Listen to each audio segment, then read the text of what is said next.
주식과 경제의 기초를 만화로 쉽게 알려주는 퉁개미툰. 안녕하세요. 전직 펀드 매니저 퉁개미입니다. 벌써 4월입니다. 4월을 준비하는 펀드 매니저들은 어떤 요인들을 중요하게 생각하고 있을까요? 4월 증시 체크 포인트 4가지 지금 시작합니다. 첫째, 실적 발표 시즌의 시작. 주도 섹터가 바뀔 것인가 입니다.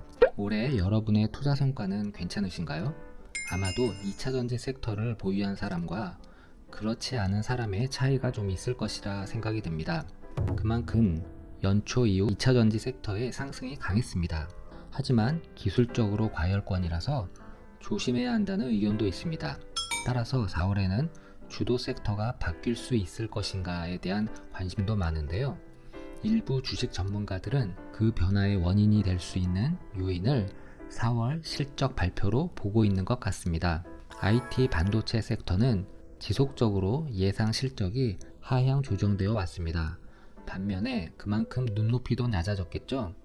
하지만 애널리스트들은 삼성전자 반도체 부분의 영업이익률이 1분기를 바닥으로 반등할 것이라 예상하고 있습니다. IT 섹터의 주가가 기업 실적에 6개월 이상 선행함을 감안하면 4월 실적 발표 이후 주가가 반등할 수 있지 않을까 하는 기대감이 있는 것이죠. 실적이 나쁜 만큼 삼성전자 메모리 감산에 대한 기대감도 커질 것입니다. 뒤에서 좀 더 얘기하겠지만 아직은 은행 리스크 등 증시 불안 요소가 남아있죠. 따라서 4월 증시가 대세 상승장은 아니라고 본다면 IT 섹터와 2차전지 섹터가 동시에 상승하는 것은 힘들 수 있습니다. 정리하자면 4월 실적 시즌 이후 IT 섹터가 반등한다면 이는 주도 섹터가 바뀌는 모습으로 나타날 가능성이 높다는 것이죠. 이와 맞물려서 볼 두 번째 체크 포인트는 2차전지 호재 뉴스가 계속될 것인가 입니다. 연초 이후 2차전지 섹터 강세의 중요한 이유 중에 하나는 바로 대규모 투자, 수주 뉴스였습니다. 이미 여러 회사들이 큰 규모의 투자와 수주를 발표했죠.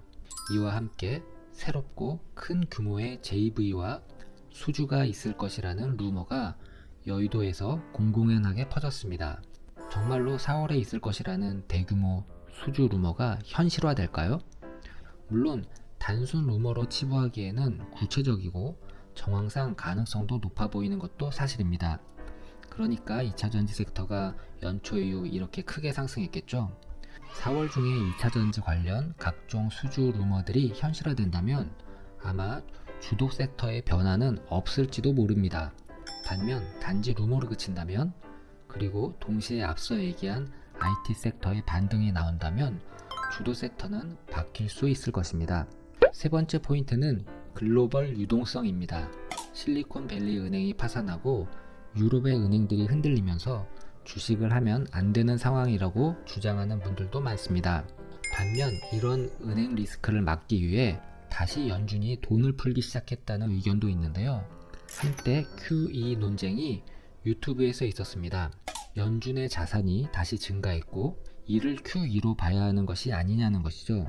지금 이를 자세히 설명하는 것은 좀 그렇고 결론을 얘기하자면 이를 QE로 볼 수는 없지만 한편으로 생각해 볼 점은 미국뿐만 아니라 중국, 한국, 영국 등등 다시 금융 완화적인 정책으로 선회했다는 점입니다. 이는 제가 지난 동영상에서 몇 번 얘기했는데요. 코스피 상승에 매우 중요한 지표로 알려져 있는 글로벌 유동성 증감률은 이미 상승하고 있습니다. 즉, 물가 상승세가 주춤하는 사이에 각국 중앙은행들은 금융 시스템 안정을 위해서 금융 완화적인 분위기로 전환했다는 것이죠. 이에 따라 최근 한 달간 달러 지수는 하락하고 비트코인은 상승하고 있습니다. 이런 현상을 보고 일부에서는 지금이 심각한 현금의 위기 상황이라서 달러를 팔고 비트코인을 사는 것이다 라고 주장하는 사람도 있긴 합니다.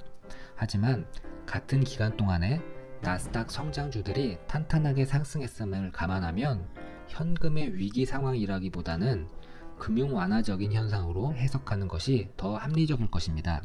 마지막으로 네 번째는 은행 리스크가 이대로 조용해질 것인가 입니다. 3월 증시에서 투자자들을 가장 헷갈리게 만들었던 것은 미국과 유럽의 은행 문제로 인한 변동성의 확대였을 것입니다. 하지만 각국 정부가 빠르고 강력한 대응책을 내놓고 있습니다. 유럽의 경제 위기설이 있을 때마다 언급됐던 크레딧 스위스는 이제 UBS로 인수됐고, 유럽의 은행 위기설이 나올 때마다 언제나 마지막 끝판왕으로 언급되는 도이치뱅크도 이미 한번 회자됐다는 점에서 더 이상 나올 악재는 없을 것이다 라는 주장도 있습니다. 한편 최근 미국의 대형은행들은 탄탄하기 때문에 글로벌 금융위기로 번지지는 않을 것이라는 얘기죠. 하지만 이미 망해버린 은행들로 인한 코코본드 상각 등 금융 손실이 어떤 식으로 유탄이 되어 시장의 악재로 작용할지는 좀 더 지켜봐야 할 것 같습니다. 이상 4월 주식시장의 중요한 체크포인트 4가지를 말씀드렸습니다. 이 4가지 요인을 잘 체크하셔서 여러분의 주식 계좌에도 봄날이 오기를 기대해 봅니다.